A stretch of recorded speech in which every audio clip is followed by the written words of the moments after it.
లేదు. ముయ్యబడిన ఆకాశం కింద నా కుటుంబం ఉండడానికి వీలు లేదు. ముయ్యబడిన ఆకాశం కింద నా సంఘం ఉండడానికి వీలు లేదు. ముయ్యబడిన ఆకాశం కింద నా దేశం ఉండడానికి వీలు లేదు. తెరవబడిన ఆకాశం కింద మా బ్రతుకులు ఉండాలి. హల్లెలూయా. ఆకాశపు వాటను విప్పి పట్టం చాలని దీవెనలైనా కుమ్మరించి తిమ్మరించే దేవుడు. హల్లెలూయా. కొళాయి వస్తుందంటే మిగిలి నీళ్ళని ఏం చేస్తారు? నిన్న మొన్న పట్టిన నీళ్ళని ఏం చేస్తారు? కుమ్మరించి తిమ్మరించేసి పడుకో, చెట్లు బయటకో, చెట్లుకో, దేనికో ఈ నీళ్ళని ఏం చేస్తారు? కుమ్మరించి జమ్మరించి కొత్త నీళ్ళు కోసం పరిగెత్తుతాం. దేవుడు అంటున్నాడు, నువ్వు ఆకాశపు వాక్యం వ్యక్తి పట్టచాలని దీవెనలను కుమ్మరిస్తానంటున్నాడు, తిమ్మరిస్తానంటున్నాడు. చప్పట్లు కొట్టండి.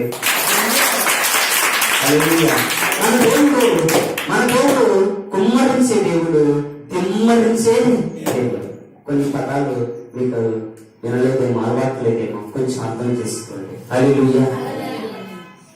ఎప్పుడైతే దేవుని మాట విన్నాడో పేతురు విస్తారమైన జీవితంలో ఎన్నడూ పట్టలేనటువంటి విస్తారమైన చేపల్ని పట్టాడు. ప్రభు నాతో మాట్లాడుతూ వచ్చాడు. ఈ వాక్యాన్ని ధ్యానిస్తున్నప్పుడు, ఈ వాక్యాన్ని బోధిస్తున్నప్పుడు నువ్వు కూడా దేవుని మాట వింటే ఆత్మలు రావట్లేదే. ఉన్నవాళ్ళు కొన్ని ఏమైపోతున్నాయి? జారిపోతున్నాయే. కొన్ని ఏమో ఏమైపోతున్నాయి? జారిపోతున్నాయి. మీకు తెలుసుగా సుమతి, కాలమతి, మరణమతి చేపలు కథ. కొన్ని సుమతి కథ చేపలు ఉంటాయి, ముందుగానే జారుకుంటాయి.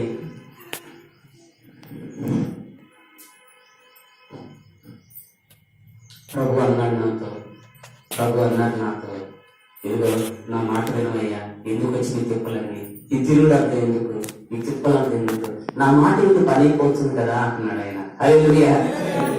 ఈ తిప్పలు నీకు ఉండవు, ఈ తలనొప్పులు నీకు ఉండవు, ఈ తిరుగుడు నీకు ఉండదు. నా మాట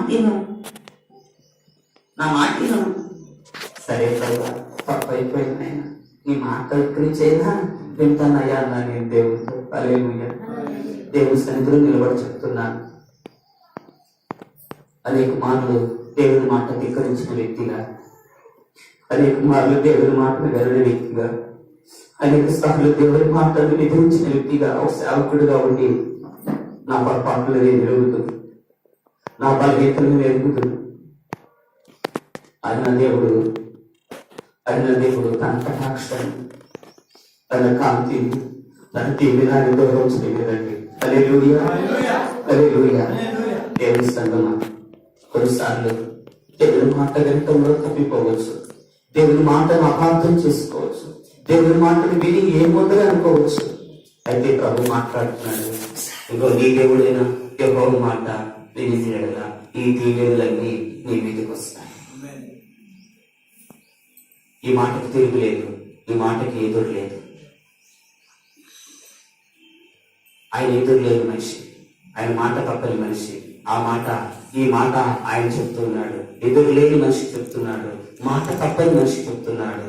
ఇదిగో ఈ దీవెనలన్నీ నీ మీదకి వస్తాయి. ఈ గొడవకి ఎందుకు, ఈ తిప్పలను ఎందుకు, నా మాట మీరు పని అయిపోతుంది కదా అంటున్నాడు. హల్లెలూయా.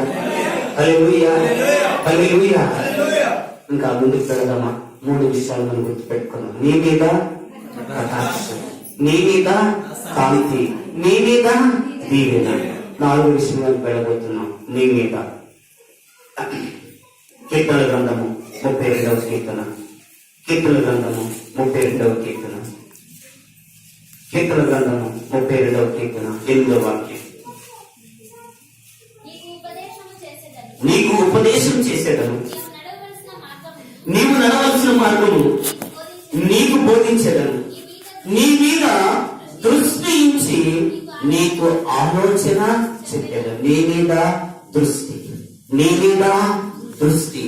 నీ మీద ఏముంచాలనుకున్నాడంటే దృష్టి ఉంచాలనుకుంటున్నాడు. ద్వితీయోపదేశ కాండము 11వ అధ్యాయం 12వ వాక్యంలో ఏమని చెప్పబడిందంటే, నీ దేవుడైన యెహోవా కన్నులు సంవత్సరానికి మొదలుకొని సంవత్సరాంతం వరకు నీ మీద, నీ దేశం మీద ముందునని దేవుడు సెలవిస్తున్నాడు. హల్లెలూయా. హల్లెలూయా. హల్లెలూయా. హల్లెలూయా. నీ మీద ఏముంచాలనుకుంటున్నాడంటే దృష్టిని ఉంచాలనుకుంటున్నాడు. ఏముంచాలనుకున్నాడు? దృష్టిని ఉంచాలనుకుంటున్నాడు. నీ మీద దృష్టి, నీ మీద దృష్టి. ఇక్కడ అబ్రహాం జీవితంలో జరిగిన ఒక సంఘటనని, ఒక సందర్భాన్ని మీ ముందుకు తీసుకొస్తున్నాను. అబ్రహాంకి పిల్లలు లేరు. అబ్రహాంకి పిల్లలు లేరు. భార్య ఉచిత సలహా ఇచ్చింది. ఎవరు భార్య? సారా. అయ్యా, ఒక అన్యురాలుండి, ఐగుప్తురాలుండి, అన్యురాలుండి, ఐగుప్తురాలుండి, దాసి ఉంది. ఆమెను భార్యగా స్వీకరించి ఆమె ద్వారా నాకు సంతానాన్ని ఇవ్వయ్యా అని చెప్పి భార్యని ప్రోత్సహించి పంపించింది. అవునా కాదా?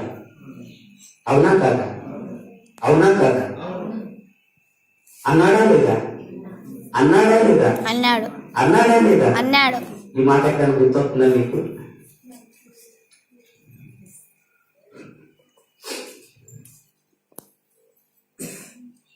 సరే, హాగరు బానిసగా ఇంట్లోకి ఎంటర్ అయింది.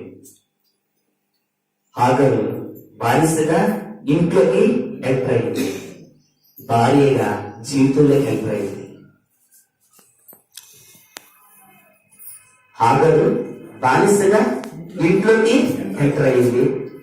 ఆ బానిస భార్యగా జీవితంలోకి ఎంటర్ అయింది. ఆ భార్య జీవితంలోంచి బహిష్కరించబడింది. బానిసగా, భార్యగా బహిష్కరణ. ఎవరు? హాగరు. ఎవరు? హాగరు. దయాదాక్షిణం లేకుండా నిర్దాక్షిణంగా భార్య భర్తలు కలిసి పనిచేశారు. ఎవరిని? హాగరు. ఎక్కడికి? అరణ్యంలోనికి. ఎక్కడికి? అరణ్యంలోనికి. ఏంటి? అరేబియా ఎడారిలోకి. అరేబియా ఎడారి, ఇసుక ఎడారి, చుక్క నీరు లేదు. కంచుకు మేర గుడారం లేదు. చుక్క నీరు లేదు. భార్య భర్తలు ఇద్దరు కలిసి ఏం చేశారు? పయనిస్తారు. ఎక్కడికి? ఎవరు భార్య భర్తలు? ఎవరు? అబ్రహాము, శారా. బానిసగా ఇంట్లోకి వచ్చింది. భార్య ఏమో జీవితంలోకి వచ్చింది. ఆ తర్వాత బహిష్కరణ అరణ్యంలోకి వెళ్ళింది. అరణ్యంలో రోదన, వేదన, బాధ ఏడుస్తా ఉంది. ఆ బాధని ఆ పసివాడి ఏడుపుని చూడలేక, ఆ పసివాడిని మరణం చూడలేక వాడి కాళ్ళు పట్టుకుని ఇసురేసిందంటే ఆ ఇసుక తిప్పలు ఎక్కడ పట్టాడు? ఆ ఏడుస్తా ఉన్నాడు. కింద కాలుతా ఉంది ఇసుక. ఏమిటి కాళ్ళు కాలుతున్నాయి, పైన తల కాలుతా ఉంది. దాహం అయిపోతుంది. అరణ్యం, వేదన. అప్పుడు ఒక ఆయన ఆమె చూస్తూ ఉన్నాడు. హల్లెలూయా. చూస్తే కంటి చూపు ఒక నరుడు లేడు, చుక్క నీరు లేదు, ఎక్కడ ఒక చెట్టు చేమ గుడారం లేదు. అయినా నా దేవుడు ఆమె చూశాడు. హల్లెలూయా, హల్లెలూయా. గొప్ప విషయం ఏంటంటే చూచుచున్న దేవుణ్ణి ఆమె చూసింది. చూచుచున్న దేవుణ్ణి ఆమె చూసింది. చూచుచున్న దేవుణ్ణి నువ్వు చూడగలుగుతున్నావా? ఆయన కళ్ళు ఉన్నాయి, చూస్తున్నాడు. మన కళ్ళు ఉన్నాయి, లేవు, మనం చూడాలి.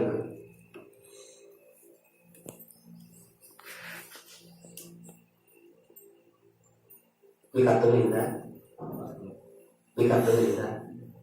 చూచుచున్న దేవుణ్ణి, నన్ను చూచుచున్న దేవుణ్ణి నేను చూశాను. వండర్ఫుల్. నన్ను చూసిన దేవుణ్ణి నేను చూశాను. నన్ను చూచుచున్న దేవుణ్ణి నేను చూశాను. నిన్ను చూస్తున్న దేవుణ్ణి నువ్వు చూడగలుగుతున్నావా?